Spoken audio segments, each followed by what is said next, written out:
Next, I come to the question of the Vigilance Commission. Something has been said about the Vigilance Commission also here. It is a good thing that the government should be thinking of eradicating corruption in public life. They have appointed the vigilance commissioners, and this is a welcome sign. In the states also, similar commissions have been appointed, but I have my doubts regarding the usefulness of these commissions. In the first place, I have objection to the appointment of the chairman of the commission.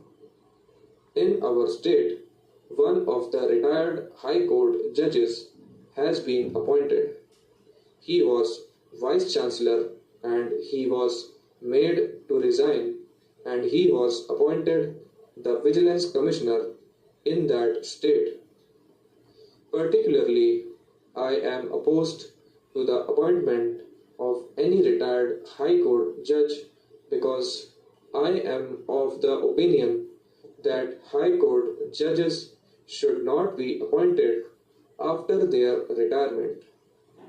This is another way of corrupting the man.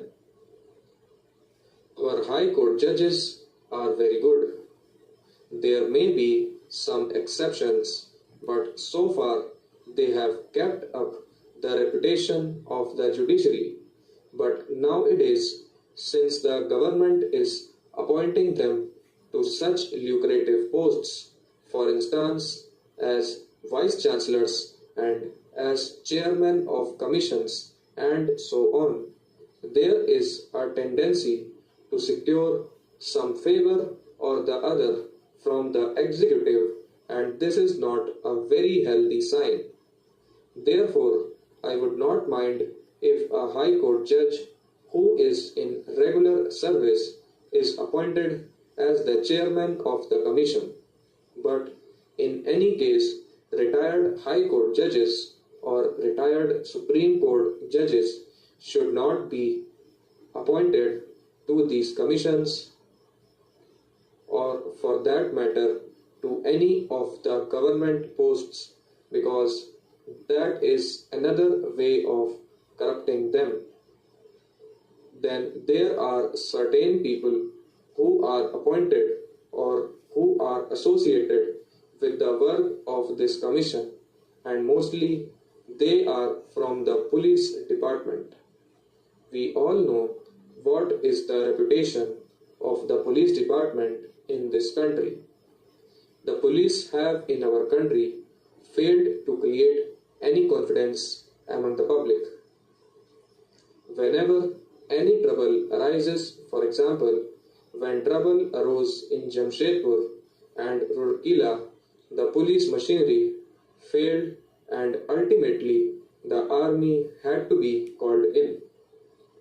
The people have got some faith in the army, but they have no faith in the police because the police are not ready to give any help to them on many occasions.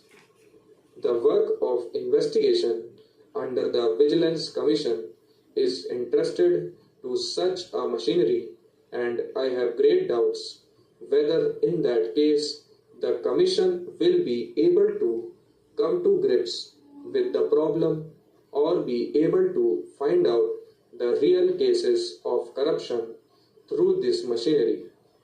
If I am not wrong, I have read in the papers that there are complaints against the very officers or against the very persons who are now entrusted with the work of this Vigilance Commission. Therefore, my submission is that the agency for the investigation should be independent. I think that at least some special cadre should be created apart from the police and the investigation, or at least the final authority in the matter or the actual responsibility should not be with the police officers.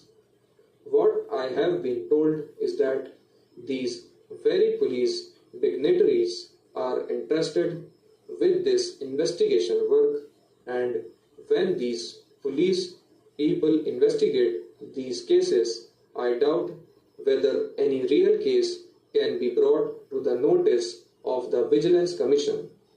Next, I come to certain items which are referred to here as items of court decrees. Last time, when I spoke on the appropriation bill, I had requested the government not to act like a private party. The government appoints the arbitrator, and then, being aggrieved against the decision of the arbitrator, they go in appeal to the High Court or to some other higher authority. That is not a fair thing for the government to do. Once the arbitrator gives his decision, the government, like a good litigant, should accept that verdict and accept that judgment, and should not waste public money in going in appeal on that. I find that in two cases the arbitrator's decision has not been accepted, and there are two cases which are pending in the High Court against their decision. In the first place, the government should not create such things when a particular person is compelled to go to a court of law and seek arbitration. But then, this is the rule of law, and everybody has the right to go to court, and the government also has got the right to go to court against any person. So there is nothing wrong if the proceedings go to the court. But once there is a decision, the government should not go and avail of all the steps that are available to a private person, because there is a slight difference between a private person and the government. The government has to pay from the public exchequer and cannot do so slightly as and when they like.